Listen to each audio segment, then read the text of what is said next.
Password निकाल दो उसका, अपना आप करेंगे नीचे वाले जो बैठे। तो वो वहाँ से करना है कि ईपीएफ को जो ऑर्गेनाइजेशन है ना उससे करना है। अभी आप एक काम बनाता हूँ जो कमेटी बनाता हूँ उसमें एक के आदमी भी रहेंगे अपने आप नॉमिनेट कर देंगे तो, और एक दो जोन के आदमी रहेंगे तो वो देख लेंगे, सारे अकाउंट निकाल के देख लेंगे, जिसका जिसका कमी है उसका जमा करा देंगे। ठीक है ना? अच्छा, उसके बाद जो आपकी डिमांड है वो है रेगुलराइजेशन। पहला नंबर, कल मैंने बहुत डिटेल मीटिंग करी अपने सारे डिपार्टमेंट्स को बुला के, तो 9210 जो डेटा मेरे को मिला है, 9210 कर्मचारी ऐसे हैं जो या तो डेली बेस वाले हैं या एमजीदार हैं, तकरीबन 9000। और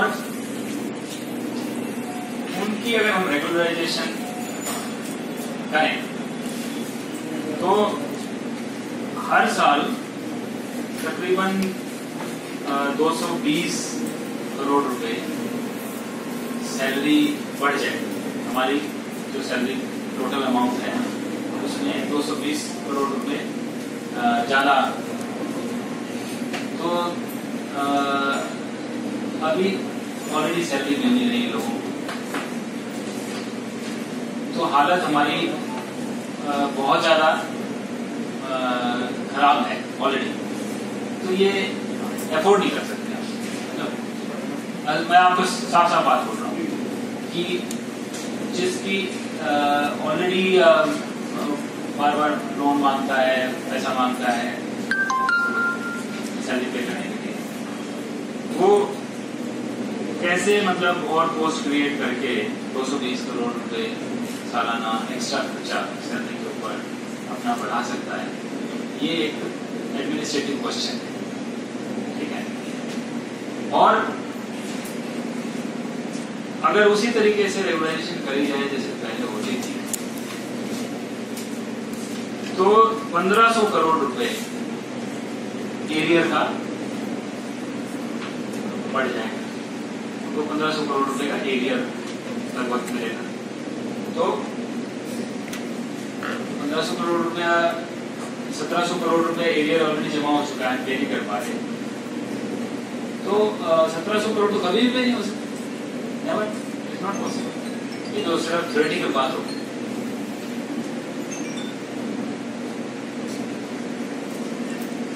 दूसरी बात यह है कि सुप्रीम कोर्ट का एक आदेश है उमा देवी के केस में, उसमें यह है कि 2006 के बाद जब यह ऑर्डर आया था 2006 में, उसमें यह 2006 के बाद जो इरेगुलर अपॉइंटमेंट है वो रेगुलर नहीं है।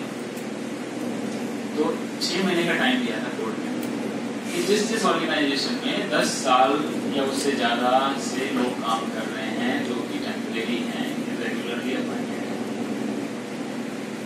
लेकिन इलीगली अपॉइंटेड नहीं है, यानी कि उनकी अपॉइंटमेंट पोस्ट के अगेंस्ट जरूरी है, लेकिन प्रॉपर रिक्रूटमेंट रूल का प्रोसीजर फॉलो नहीं हुआ, तो ऐसे केसेस को 6 महीने के अंदर रेगुलराइज कर सकते हैं और उसके बाद रेगुलराइज नहीं कर सकते। तो ये एक मसला है, इसको मैं लीगल ओपिनियन ले लूंगा कि भाई क्या हमारा जो सिचुएशन है, हमारे जिस तरीके से लगे हुए लोग, क्या उमा देवी के केस से हम उसमें आगे बढ़ सकते हैं या नहीं बढ़ सकते, वो एक इश्यू है। तो उसका तो लीगल ओपिनियन ले लेंगे, वो एक अलग बात है। तो आप सब लोगों का आज की मीटिंग में बहुत बहुत स्वागत है। आप लोग बहुत परिश्रम कर रहे हैं, बहुत मेहनत कर रहे हैं। अब थोड़ा आराम करने की जरूरत है, मैं समझता हूँ। तो ऐसा कभी संभव नहीं है कि एक कारपोरेशन जिसके पास पैसे नहीं तनख्वाह देने के लिए वो सारी डिमांड संभव नहीं। तो एक एक करके मैं बता देता हूँ आप लोगों को। देखो, पहली आप लोगों की डिमांड है कि रेगुलराइजेशन करिए, दूसरी डिमांड है कि मेडिकल कैश कार्ड दे। ठीक है, जो मेडिकल कैश कार्ड है उसका हमने कैलकुलेट किया है, उसमें तकरीबन 30-35 करोड़ रुपए सालाना खर्च होगा, हो सकता है उससे पूरा ज्यादा होगा। तो मैं ये आप लोगों को कहता हूँ कि गोल्ड फाइनेंस कमीशन लागू होने के बाद हम मेडिकल कैश कार्ड वाली आपकी मांग को इम्प्लीमेंट करेंगे, क्योंकि अभी गोल्ड फाइनेंस कमीशन लागू नहीं हुआ और पूरी हमारी कोशिश चल रही है हाई कोर्ट में, फिर उसके बाद हाई कोर्ट ने ऑर्डर भी करे, सुप्रीम कोर्ट में केस कर दिया सरकार ने, सुप्रीम कोर्ट में केस 22 तारीख डेट लगी हुई है। लेकिन जब वो लागू हो जाएगा तो ये मेडिकल कैश कार्ड कर देगा। तीसरी आपकी डिमांड है कि जो एरियर है 1700 करोड़ रुपए का एरियर इकट्ठा हो चुका है, वो एरियर सारी मांग कैसे पे डिपेंड होगा। तो वो भी जब फाइनेंस कमीशन की रिपोर्ट इम्प्लीमेंट हो जाएगी, हमको जैसे जैसे पैसे मिलते जाएंगे हम कुछ उसका मैकेनिज्म बना के उतने पैसे का हर महीने या हर साल हम एरियर दे दिया करेंगे। तो वो दो तीन साल में एरियर खत्म हो जाएगा, जब वो उस हिसाब से हमको पैसे मिलने लग जाएंगे। क्योंकि हमको अभी इस साल 600 करोड़ रुपए का तकरीबन DFC का जो एलोकेशन तकरीबन 600 करोड़ रुपए का फाइनेंस कमीशन का ग्रांट हमको मिलने का है। लेकिन अगर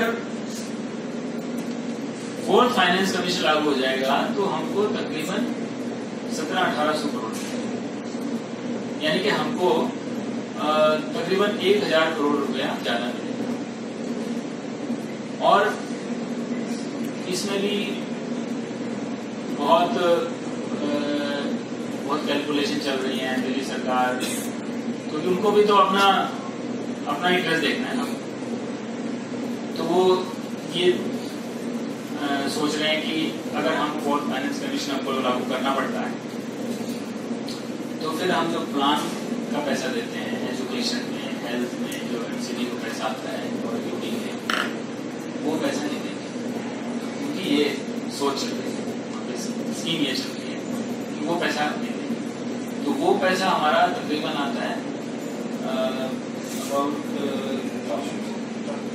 400 करोड़ के करीब आता है, 400 करोड़ के करीब आता है, 400 तो 450। तो अगर वो उसमें कामयाब हो जाते हैं, हमारा रोक देते हैं प्लान, क्योंकि उसमें तो हमारा कोई हक नहीं बनता। मतलब हम लोग एजुकेट तो करेंगे, उसके बाद रोए दोगे, लेकिन अगर ऐसा हो जाता है तो फिर हमारा नेट गेन फिर भी 500-600 करोड़ साल का होगा। तो उससे फिर हम एरियर वगैरह पे करना शुरू करेंगे, तनख्वाह जो है वो जितना भी टाइम से हो सकती है वो करेंगे। उसके बाद आपकी डिमांड आती है जो रिटायर होते हैं लोग, उनको रिटायरमेंट के साथ साथ उनके बेनिफिट मिलने चाहिए। अब ये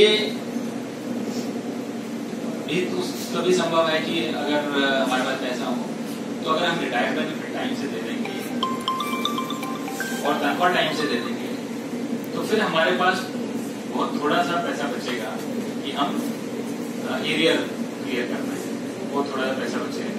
थोड़े बहुत एरियर पे तो हो सकता है कि 5-7 साल लग जाए।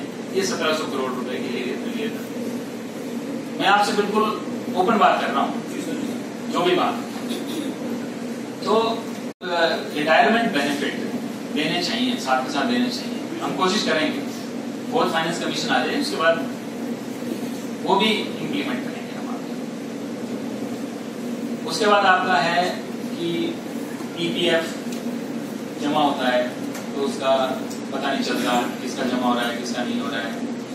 तो उसका हम जो भी सिस्टम है उसकी ट्रेनिंग करवा देंगे, सबके पासवर्ड वगैरह देंगे, ऑनलाइन चेक कर लिया, सब अपना अपना चेक कर लेंगे। एमपीएस में जानकारी ली थी हाँ। 2 साल से है ही गए नहीं पैसा कट रहा है वेतन से, हाँ। लेकिन वहाँ पर पूछा नहीं जाता है। नेशनल पेंशन स्कीम क्या होता है कि हमें बिल्कुल लेट सैलरी मिलता है, जिस तरह से मिलती है, तो उनको लिख रहे हैं कि हम इनका एनपीएस पर डिफॉल्ट कर रहे हैं, इनकी ईपी पर डिफॉल्ट कर जा रहे हैं। अच्छा, ये हो रहा है। हाँ, समझ गए आप? हमें वो क्या करते हैं, नेट सैलरी आप कितना दे रहे हैं सब काट कुट के वो बता देते हैं हमें वो हम यहाँ जो हम लोग की क्वेश्चन इतनी टाइट है कि जो ग्रांट देते हैं और जब हमारी इंटरनल इनकम है, फिर वो पूछते हैं कि आप सिर्फ नेट सैलरी कितना दोगे, तो लोन देते हैं हमें, वो इंटरेस्ट बेरिंग लोन कर्मचारी की सैलरी से कट रहा है, जी जी ईपीएफ कट रहा है, लेकिन वहाँ नहीं पहुँच रहा वो पहुंच रहा होगा नहीं है, एम्प्लॉयर से नहीं पहुंच रहा होगा, नहीं रिकॉर्ड है साहब। एम्प्लॉय से नहीं पहुंच रहा है, एम्प्लॉय से में डाटा में जो पुराने वीडियो का काम होता है, ईपीएफ भी कट रहा है साहब, ईपीएफ भी कट रहा है, कर्मचारी कट रहा है, लेकिन खाते में नहीं। इसमें जो है organise camps in both the zones UPF वाले से बात करते हैं, जब train them how to train then तो ठीक है, इनका ये कहना है कि हमने देख लिया, चेक कर लिया, देख लेगा इनका कटा है पैसा, लेकिन उसमें जमा नहीं हुआ, ये खाता में जमा नहीं हुआ, ये कह रहे हो ना? तो ये तो वेरीफाई करने के बाद वेरीफाई करके और फिर मेरे को बताओ कि किसके खाते में पैसा कटा तो है, लेकिन खाते में जमा नहीं हुआ। 2003 वालों का ईपीएफ कटा था 2 साल, फिर उसके बाद उसका फंड काटना शुरू कर दिया था ईपीएफ, वो 2 साल का पैसे का पता ही नहीं है। 2015-16 में कटा था वेतन से। देखो जिसका जो भी कटा है उसका बाई और ईपीएफ का सिस्टम ये होता है शायद कि 12% एम्प्लॉय देता है, 12% एम्प्लॉय, ऐसे तो वो दोनों साइड का उसको मिलता है।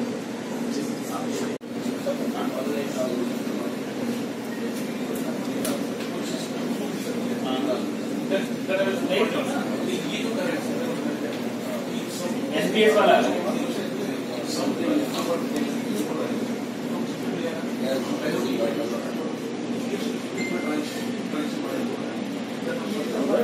अगर हम जितनी हमारी पोस्ट वैकेंट है और फिर हर महीने कुछ पोस्ट वैकेंट होती रहती है, तो जो रिटायर होते रहते हैं पोस्ट नहीं वैकेंट होती है, तो सीनियोरिटी के हिसाब से एवरेजदार जो है सीनियोरिटी के हिसाब से उन पोस्टों के अगेंस्ट हम रेगुलराइज करते हैं with effect from today, with effect from the date of regularisation, not with back date से ना करें, अभी से करते हैं तो कुछ लोग पक्के होते जाएंगे धीरे धीरे करके और आगे बढ़ती जाएगी बात। जब कभी ऐसा होगा कि हमारी कॉर्पोरेशन की हालत बहुत अच्छी हो गई, तब उस प्रोसेस को स्पीड अप कर देंगे। मेरा आप लोगों से ये निवेदन है।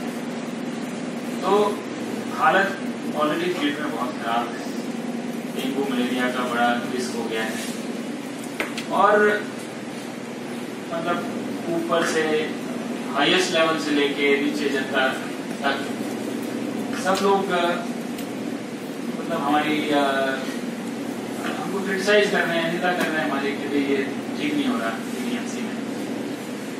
तो मेरा ये निवेदन है कि हम इस रास्ते पे चल के और स्ट्राइक अपनी कॉल ऑफ करें, कल से अपनी ड्यूटी ज्वाइन करें। अगर आप कहते हैं तो हम इसको इम्प्लीमेंट कर सकते हैं।